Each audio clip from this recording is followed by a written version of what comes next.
I wrote my first book in 1995. I had 2 boys at home at the time. My daughter wasn't born yet. They were 4 years old and 7 years old, and every night when we'd go to bed, I'd tell them a bedtime story.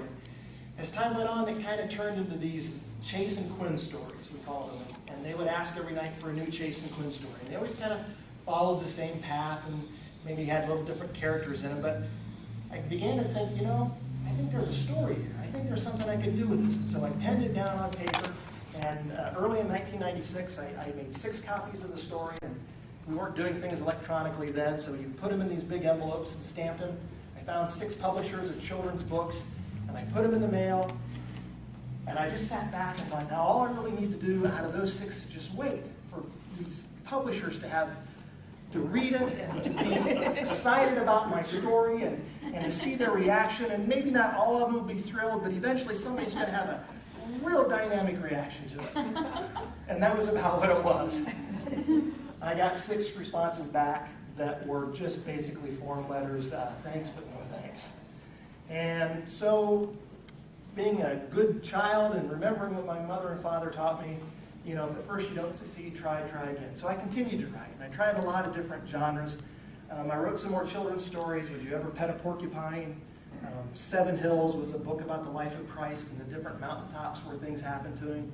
I tried my hand at some adult books, a book of short stories called The First 11 Days in Heaven. I wrote a novel called Silent Partner.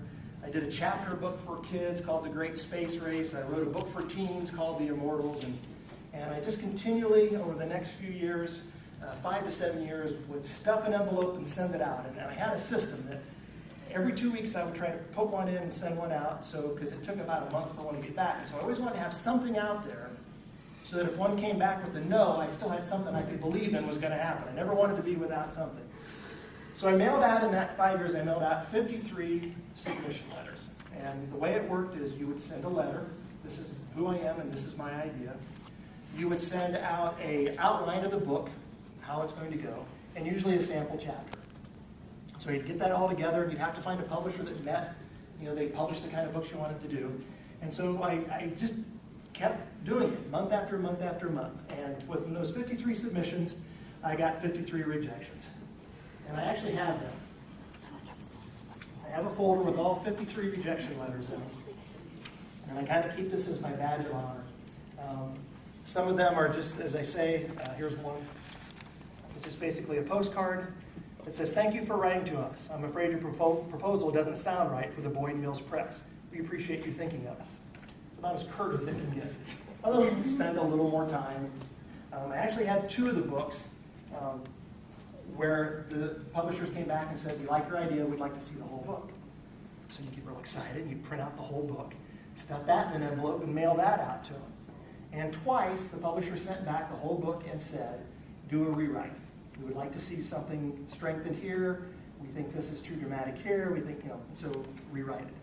And on one book, the book called 7 Hills, 3 times they asked me to rewrite it. And the last time, being a children's book, they said, "We'd like it to rhyme." I didn't write it to rhyme, but I bought myself a rhyming dictionary, and I rewrote it so it rhymed, and I sent it back to them, and then I got the final letter that said, "I'm sorry, but the writing just isn't strong enough." And so at that point, I did what every good writer would do, and I gave up. I quit. It became very personal to me, and it became very difficult.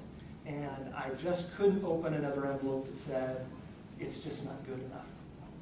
And so it was a point in our life. We had 3 kids at that time. We were pretty active. I was coaching baseball. We were involved in some charities. We were involved in some ministries. And it just seemed like we had a full plate. And I just said, this is apparently something that God's not laying in my path. I've got a desire to do it. It must be a desire of mine, not a desire of his. And so I'm just going to set it aside.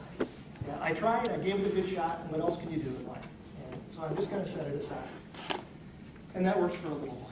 And then life goes on. And pretty soon I had a son who moved away to Texas. And I had a son who moved away to Vermont for college. And I had a daughter who's very independent. Tammy had some health situations that about 7:30 at night, she was done for the day and was resting. And I suddenly found myself with a real empty plate. I thought, what am I going to do? What am I going to do with this time in my hands? And I thought, maybe I could start to write again. But I didn't want to go through that whole rejection process, so there were some things that I looked at, and I guess at heart I'm a storyteller.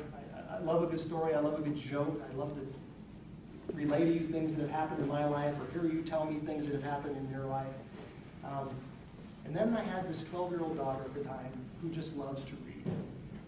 You could give her a 500-page book on Monday morning, and Tuesday she'd come home from school and slap it on the table and say, "That was a wonderful book," and she'd be done. Or you could give her a 200-page book on Monday morning, and 3 weeks later it'd still be on her nightstand, and the bookmark hadn't moved at all. When you asked her why, she'd say, "It's just not very well written." And so I began to see that if I could please her with the book, maybe I'd be onto something. And so I wrote a few chapters, and would give it to her at night in a black 3-ring binder. And the first night she went to bed, it was laying there with a note. "Nicole, I've written this for you. Let me know what you think."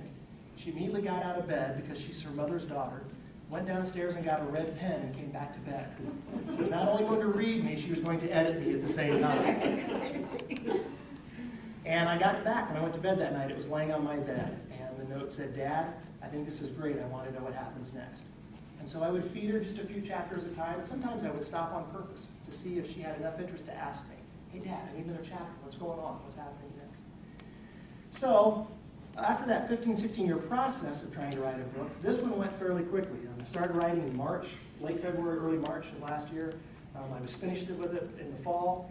And as I said earlier, I got my first copy in February. So really in less than a year's time from when I sat down at the typewriter, computer, and typed in the first line, the first time I ever broke the law was with my best friend, Joe. So we had a good excuse. We were looking for a kidnapper.